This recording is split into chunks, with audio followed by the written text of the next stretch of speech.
এই যে মিষ্টু কি বলছে আগে শুনে নে। একটা ভুট্টা হয়েছে, সবদিকে পাতা, আমরা আম কুড়াচ্ছিলাম। তোর অর্ধেক কথা বোঝা যাচ্ছে, অর্ধেক কথা বোঝা যাচ্ছে না, আমি অর্ধেক বুঝতে পারছি। আর এটা হচ্ছে মাসিদের হচ্ছে ভুট্টার জমি, তো ভুট্টা লাগিয়েছে, দেখো এইদিকেও লাগিয়েছে ওইদিকেও লাগিয়েছে, অনেক লাগিয়েছে। আর এই যে মিঠি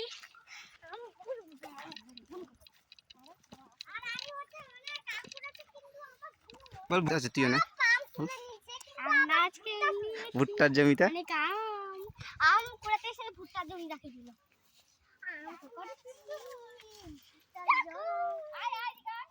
বাচ্চা দুটো শুধু বদমাশি করছে ভুট্টার জমির মধ্যে ঢুকে।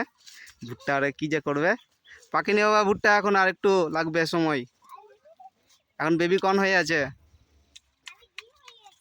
এখন ভুট্টা ভাঙবে না একটাও। বেরো বেরো বেরো বেরো বেরো বেরো, ভুট্টাগুলো মনে হচ্ছে পারবি ভাঙবি না এখন? বুড়া হয়ে যাবে। না না পারিস একটা খাবো? না না, বেবি কর্ন হয়ে আছে ওগুলো, এখন না, এখন না, এখন বড় বড় হয়েছে, না খেতে ইচ্ছা করছে। না, একটু না, না ইয়েলো হবে তার ওগুলো। ইয়েলো হলে এই যে এটা বেবি কর্ন হয়ে আছে। হ্যাঁ এলো বেবি, এটা বেবি কর্ন হয়ে আছে।